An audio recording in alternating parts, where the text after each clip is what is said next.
Hello everybody and welcome to this match between me and Alisher Karamatov. We will try to play a game of 15 plus 10 seconds. And as you can see, it's just started. I'm going to play d6 here. And probably he'll play d4 or bishop c4. Okay. I'm going to play knight to f6.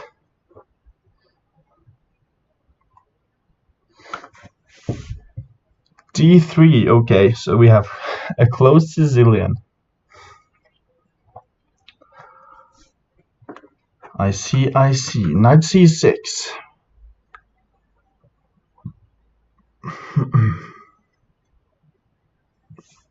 So, Alisher Karamatov is from Uzbekistan, and he's rated 1715.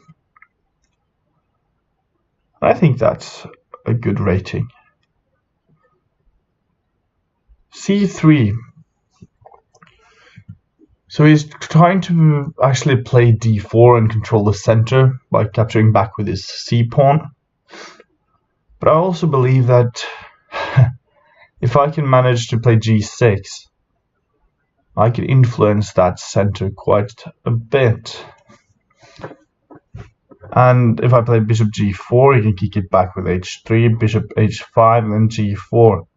He hasn't committed any of these pawns so much yet, so he can actually castle queenside as well. So I'm going to play g6. That's also helping me to play bishop g4, because it's not going to be that welcoming to castling queenside after I get my bishop on this long diagonal h8 to a1. So we'll see what's going on. I assume he's going to play either knight d2, castling, or d4 right away. Those would be my three main alternatives, and he castles, alright. And now he'll probably aim for f4 actually. Something like knight here, and yeah, I believe that will be one of his goals. But I'll play bishop g7, because if I do this, he can still play h3. And I don't believe that helps me in any way. Oh, rook e1, okay.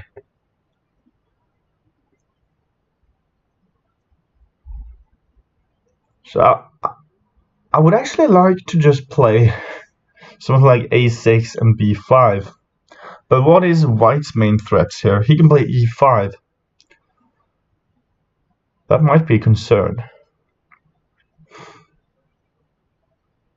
Although it opens up everything for me, doesn't it? I can even play bishop g4 now, because if it plays h3, I can take. He takes back. And then I have knight e5. Attacking this bishop and his queen. But after knight to g4, he'll probably play knight to d2, in which I will probably just castle. Let's do that. Bishop g4 looks reasonable.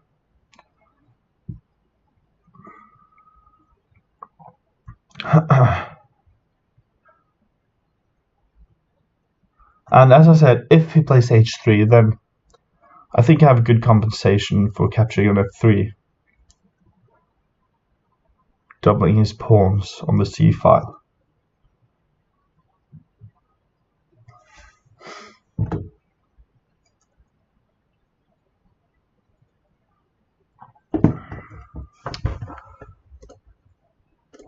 So what's up, guys? I managed to solve many of the tactical puzzles that I did yesterday, and well, 2 days ago, sorry. And it was really fun, just trying to solve them as I got more and more drunk. Now we can play h3, and then I kind of have to play bishop back to d7, or maybe even e6. So after that he can capture, I'll capture back. But then I can play e5, then e6, and then go for d5.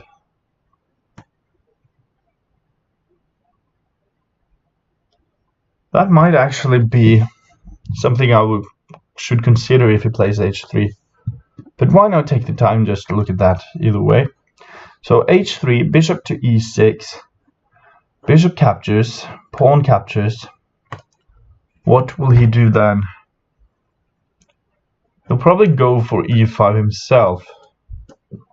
So that might put a stop to anything that I got. But then after e5 I can play knight back to d7, in which I'm attacking that pawn several times.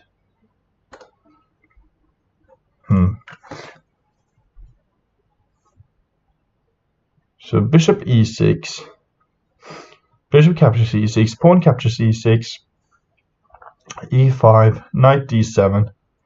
And if he captures on d6, then I'll just take back with my e7 pawn. And I guess I'm fine.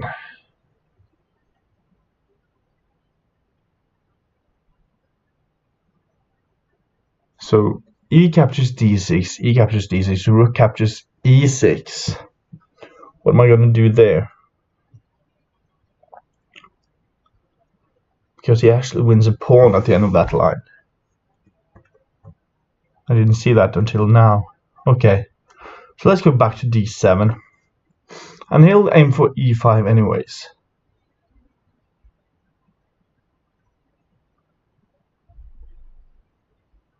I would assume.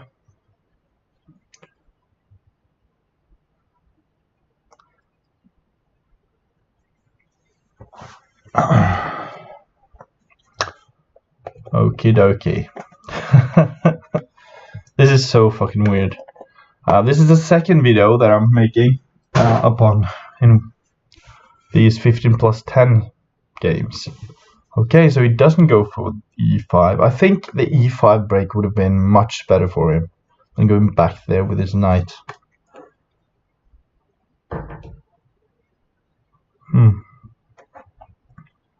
Maybe actually I should go for knight e5 myself, and after he takes, I take back.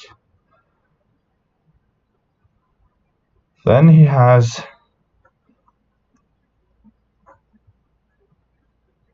not as many pawns in the center because I'm controlling these two.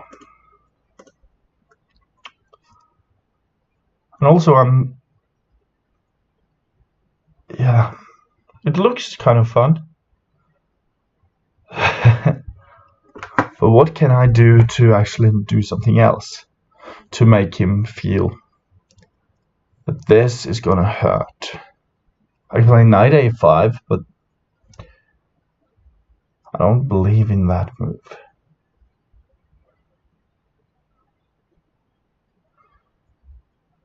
So after knight a5, bishop b3, knight captures b3, queen captures b3. Then what?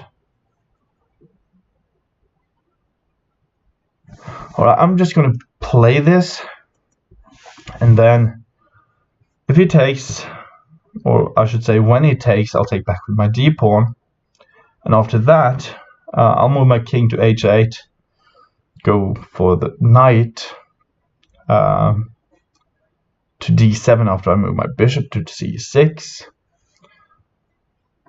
and I think that I will have a fine position there. Because after my king moves to h8, I will play f5 and just go for an assault on the white king. At least that's what I want to try. I'm not sure it's going to work that well though.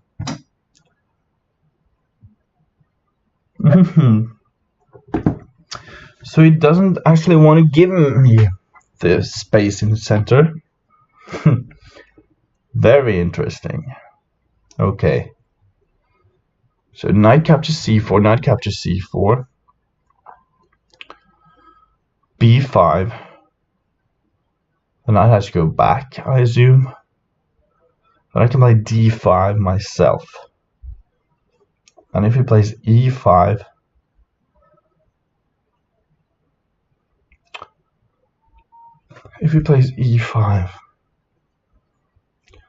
well, I'm just going to do that anyways, because I don't like this diagonal that he has. b5. Let's just go there anyways. Because now he's having a really big pressure on the e5 square. He can play this anyways though.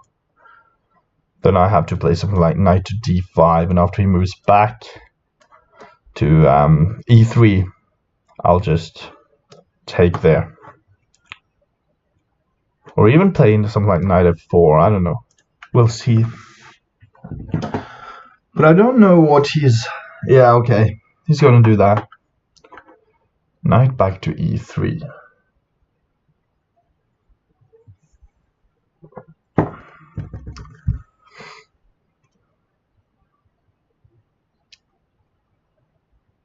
Yeah, I want my bishop on this diagonal actually.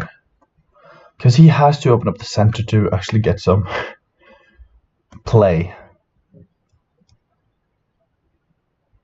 Let's do it.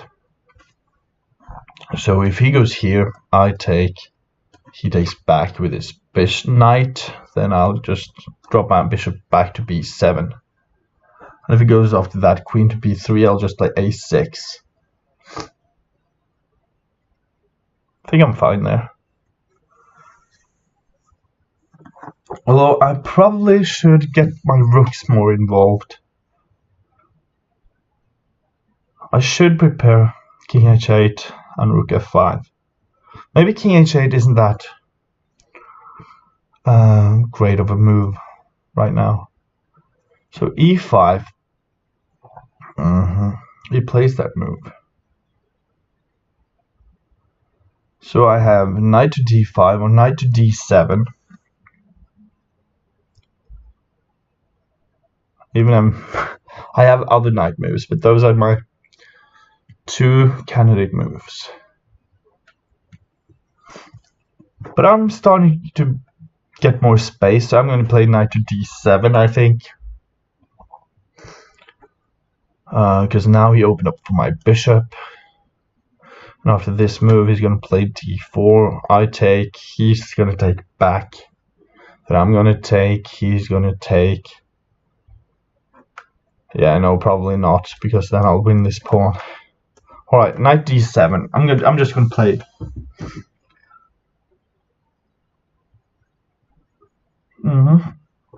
So he takes. That's fair enough.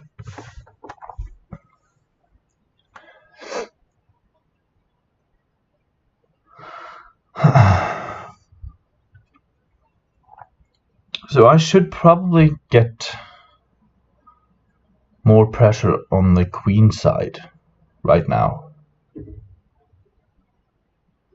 That's where my pawns are. So maybe something like b4. Let's say a5 and then b4. Just trying to gang up on those pawns right there. And also, he has to move his knight to get his bishop out. And where does he put his knight? Like knight g4, then I'll play h5, I guess. No, probably not. Okay, that's actually a good move, knight g4. What do I play after knight g4? That should be his... well, one of his main moves. So knight to g4.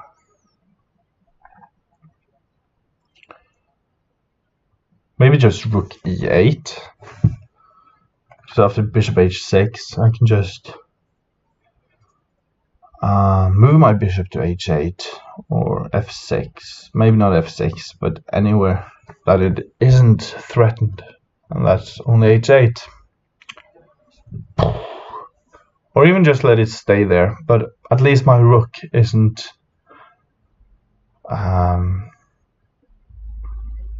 indirectly threatened by the bishop on h6. But he plays bishop to d2.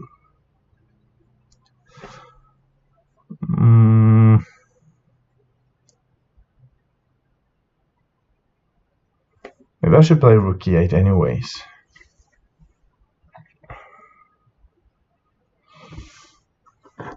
I could even play knight to e5, getting rid of that piece, and also threatening here. Or I could take, then he takes, and then I play knight to e5. But after something like queen to e4, I don't see the point. This bishop is so much stronger than the knight on f3.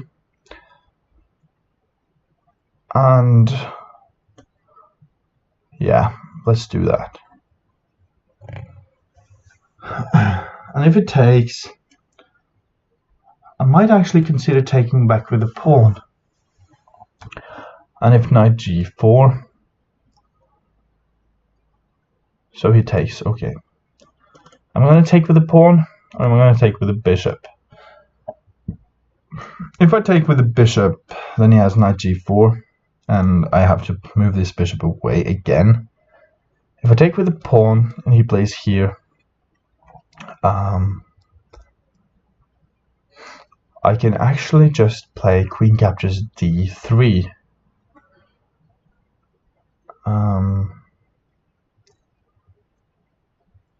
Yeah, I believe so. Because if it takes, then I'll play my queen back to d5.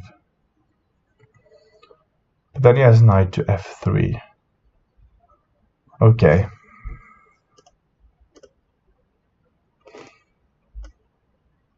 I'm going to take with the pawn. And knight g4.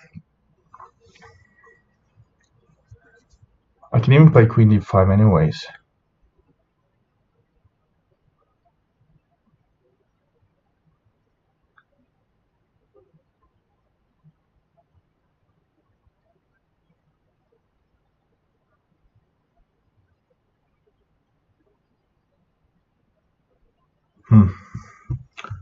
Interesting position.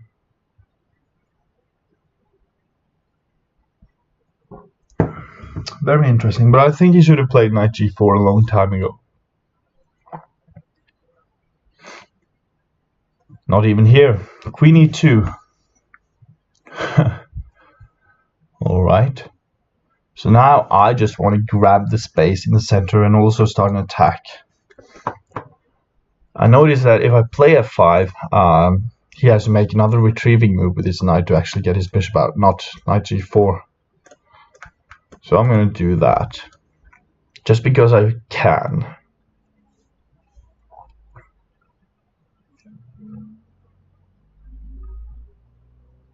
Yeah, I think this is great. Grete.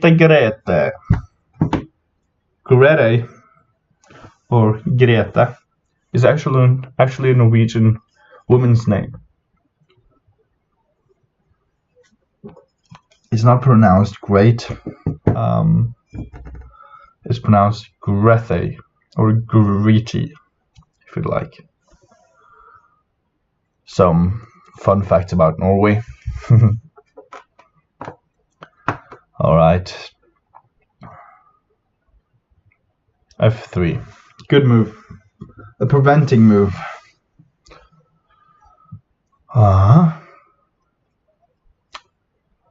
But what can I do to make him suffer?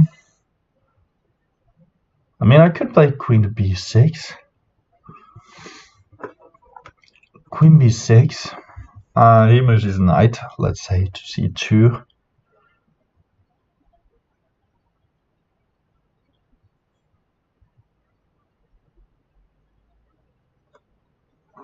I'll play rook a d8. It looks good. It looks really good.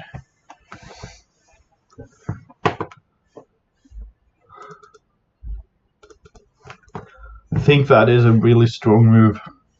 Although I'm not sure. Don't use it against me.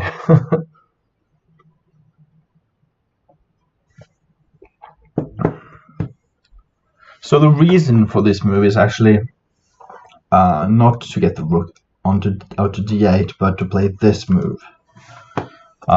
First c4 and then f4. Just trying to get that piece from e3. But probably he'll play king h1 maybe. Maybe that's a good move. Because if he just moves his knight, then I still can take. He takes, and then rook a d8, and I managed to get the d file as well. And he's really he doesn't have much space right now. This bishop is going to become a strong piece though, because my pawns are on the white squares, but that's due to this bishop as well. I don't want my bishop to be paralyzed by my own pawns, right? Okay, so he plays that move. So if I play here, he can go there. I take, he takes, I take, he takes, then I take on d4 with a check. He goes queen e3, and who gains anything from that? So I'm gonna go here, and let's see what he can do now. Maybe I have to be aware of something like f4 or something. I don't know. Okay, bishop e3.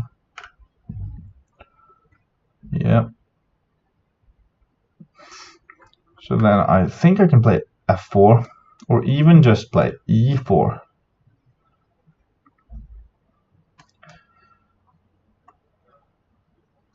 If I play e4, he's going to play d4, maybe. Then I'll take, he's going to take back.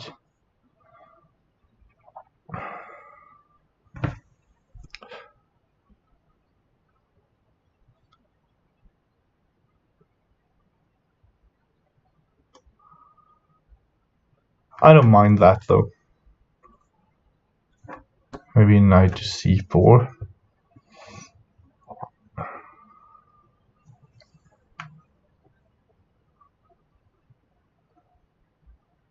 So if it doesn't play d4, I think I'm in good shape. At least that bishop e3 was, well, it was unexpected first of all, although it shouldn't be, because that's a very natural move to make. But even though if I lose this pawn, I think I have an attack going on. Okay, so he takes, wow. That was not expected at all, actually. But I'm going to just go ahead and take back. And if he takes, and I take, he can take here, threatening to capture my bishop. But this move is made with a check. So I'm going to keep my piece if he tries to do that. But what if I do this, and he goes here? And I can play c4, but I kind of want my piece, my pawn on c5 to stay there, because this knight lacks squares.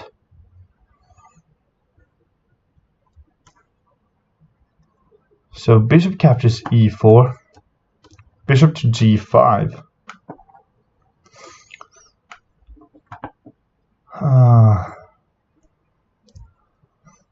Then bishop d3. Queen e6 check, queen captures e6, rook captures e6, then bishop captures c2, so that's no point. I'm going to do that. Probably bishop g5.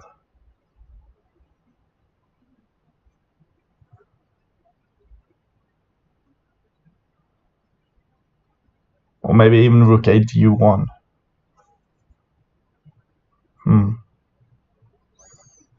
But I think this move was important because I want my queen defending this pawn, but I want it out of the pin. That's why I did what I did. One of the main reasons.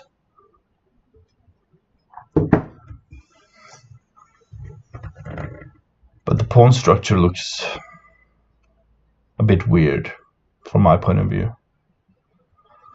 But he doesn't have so many pawns that can protect him, because the dark squares are actually vulnerable on his king side. If I can manage to even give up a rook for the bishop on e3, maybe I would do quite fine. But after bishop g5, maybe even rook d to e8.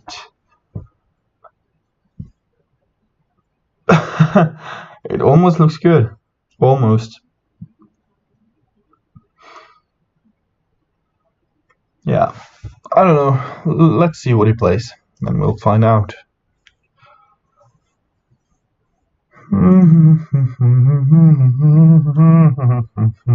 Rook a d8. d1. Yep. So that's something he can do. But I don't mind giving him the d file, I think.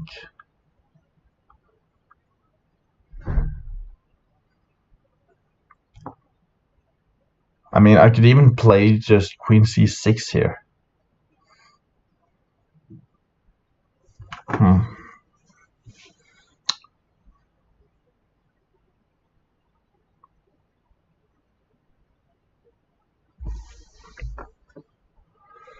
Queen c6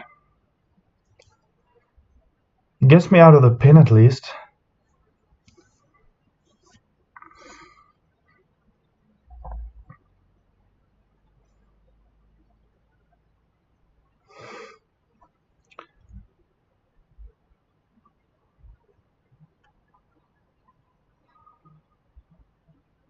What about queen c7?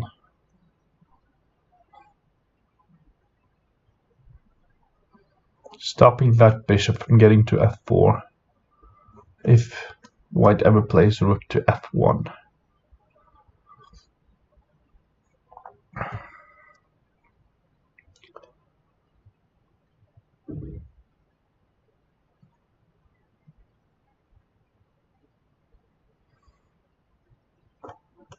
I'm gonna do this.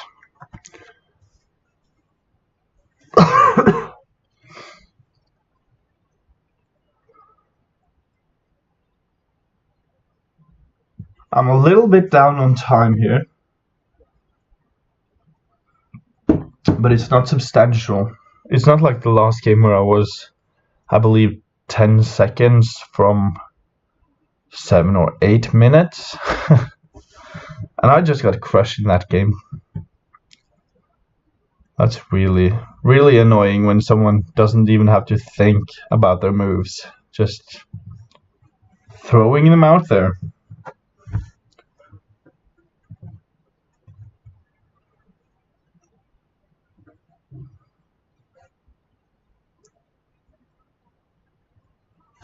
So what is his plan? He can play knight to b4. Then I want to play, I don't know, actually. If he plays knight to b4,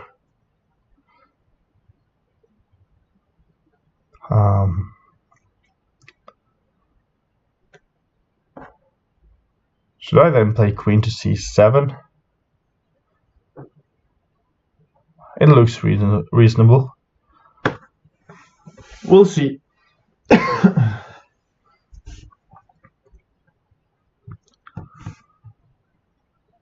But my bishop on e4 has to be a concern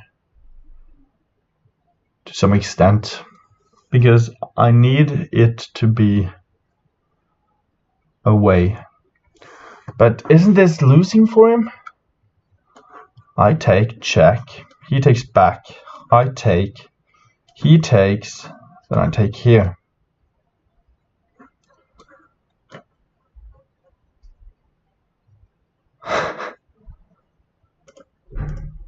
It looks as if he's giving me a piece.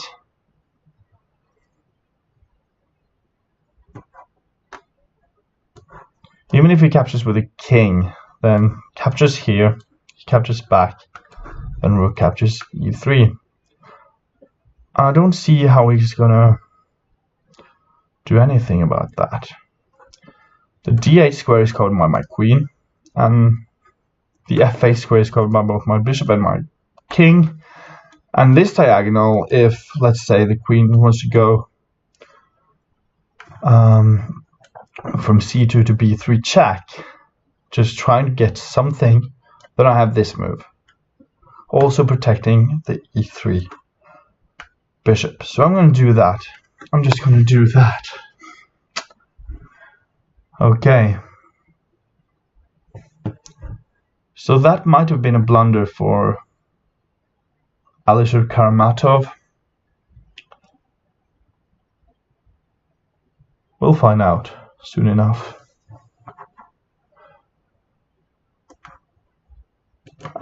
If I take here, he could take, of course, on c5. But I still have this intermezzo is a check. So I think it's fine.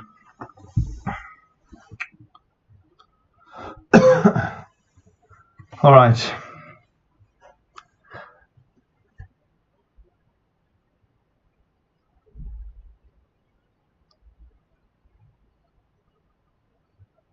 So those tactics is coming in handy. Unless he finds some ridiculously good move that I haven't even thought about yet. Let's say, I don't know. Yeah. I don't think there's anything he can do from this point out. Like, we have so the same amount of pawns. I have a rook, he has a rook. He has a queen, I have a queen, but I also have this bishop. Okay.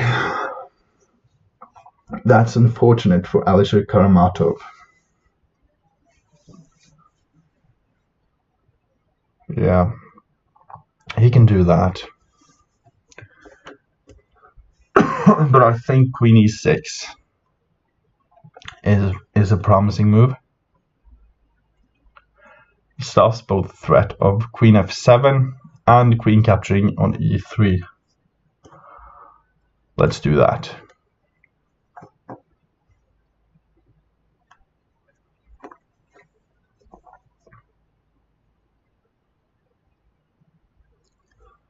I don't see how he's going to attack anything from this point out. Like, he might give some threats, but the only thing he really does have is that f-file. Queen f4. So he wants to go queen b8 check. Alright.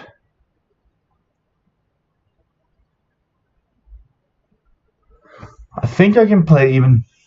No, I can't play bishop e5, because then there's queen f8 mate, of course. What if I just play rook to e5, and also I can just try to swing it over to f5. Then it doesn't have any threats down here, and yeah, it looks good. It looks good.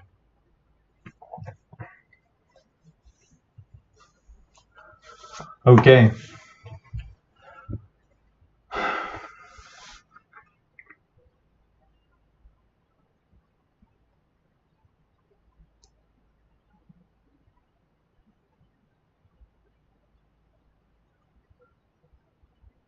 But I hate it when that happens over the board as well. When you manage to get a decent position at least, and then you blunder like rook f1, like he did. It's so annoying. Because you know that haven't you made, if you didn't make that mistake, things would have been just fine. Maybe you would even have won that game. But yeah. Should I give away a free pawn by playing rook f5? So rook f5, queen a8 check.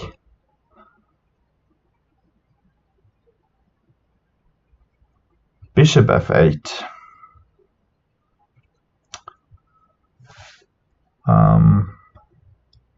Rook captures f5.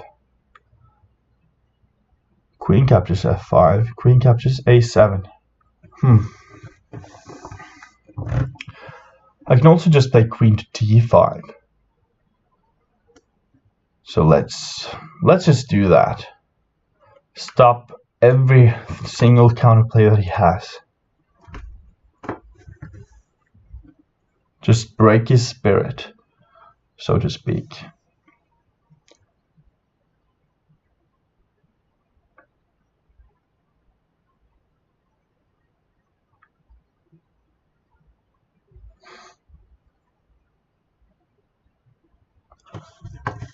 And if he goes here, I might even just throw in rook f5.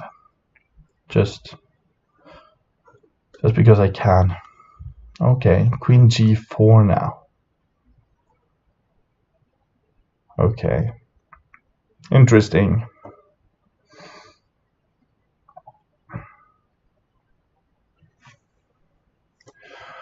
But rook f5 still looks good.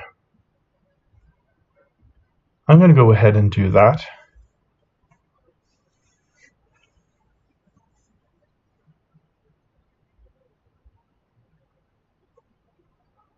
He's probably going to... Oh, so he wants the exchange. Wow. Okay, if you want to exchange those pieces, that's fine by me. Huh.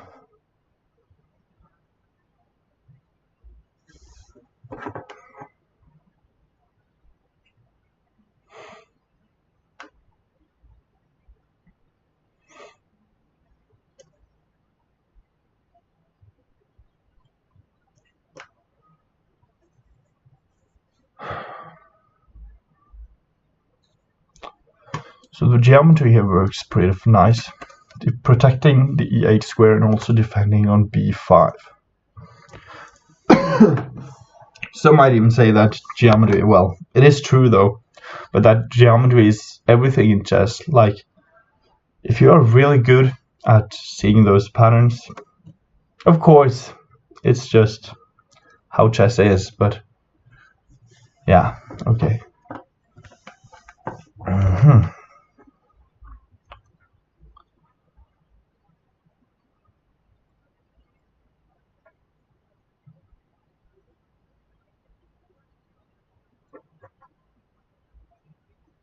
So queen d1 check, king h2, queen d6 check. Okay, I'm just going to go ahead and do this first, because then I have bishop d6 after these moves.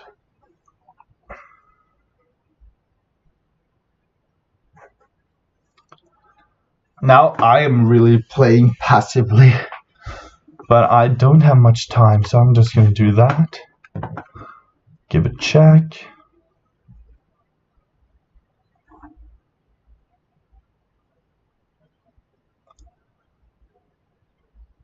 Can I do this though?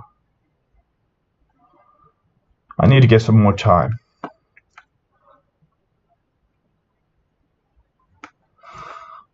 Let's go here. Let's go back.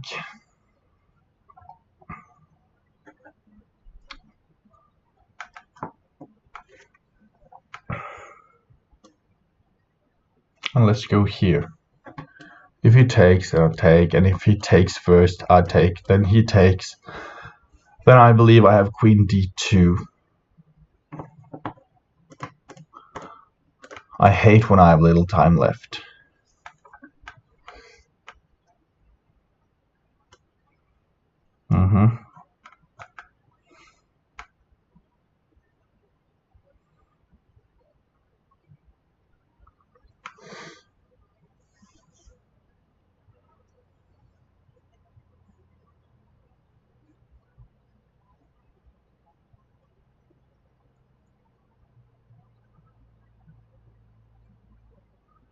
I can even play queen a3 if he takes that pawn.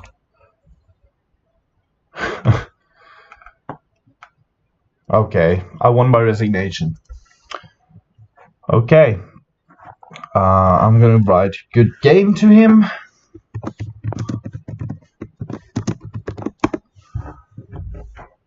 And let's just look at this game for just a sec.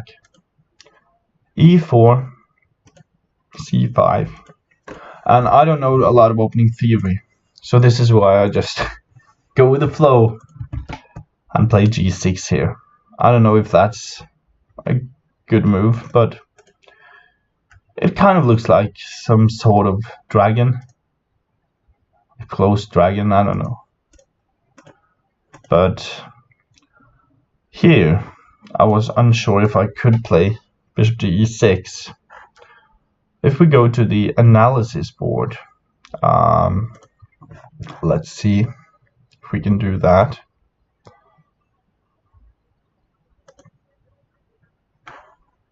Then, alright, I'm just gonna see if this works.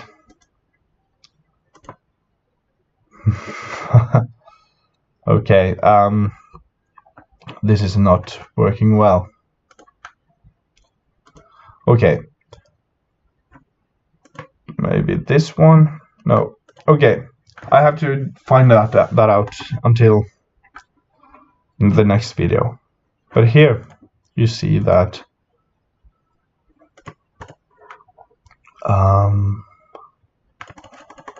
I could have played bishop to e6.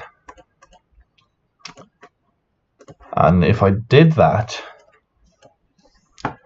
then I thought that this right here would be fatal for me. And if I did something like, if he did something like this, and I tried this myself, yeah. The computer says that it's a pawn up for white. But yeah, I didn't like that line.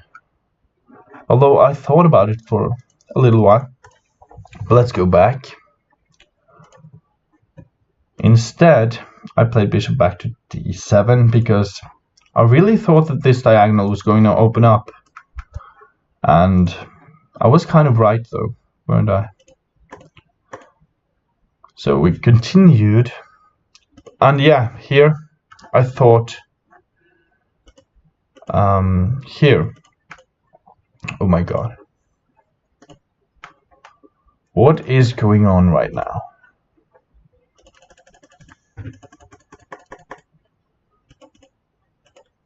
Before my move there, before this move, knight f1, I really thought that he might just, no, it was later, sorry.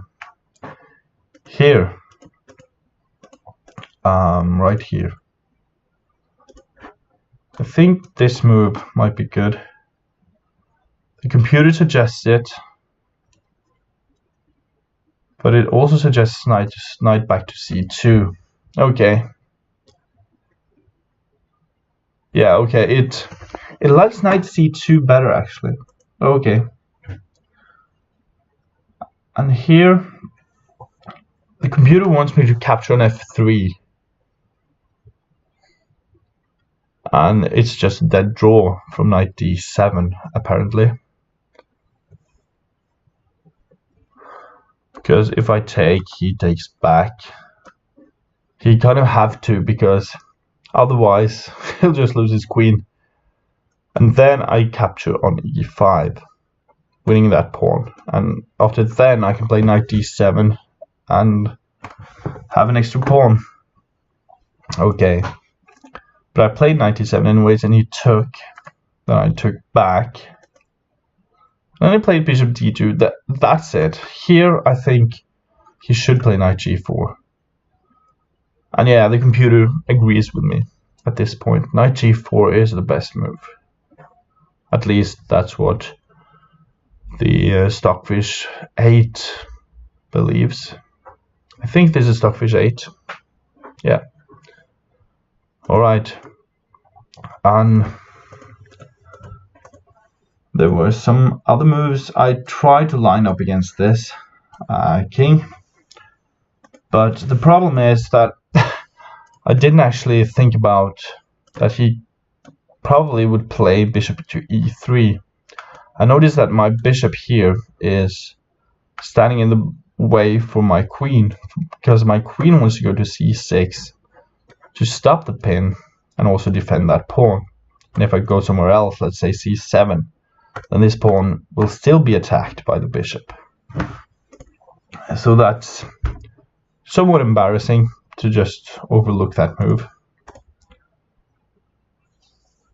But yeah, I played e4.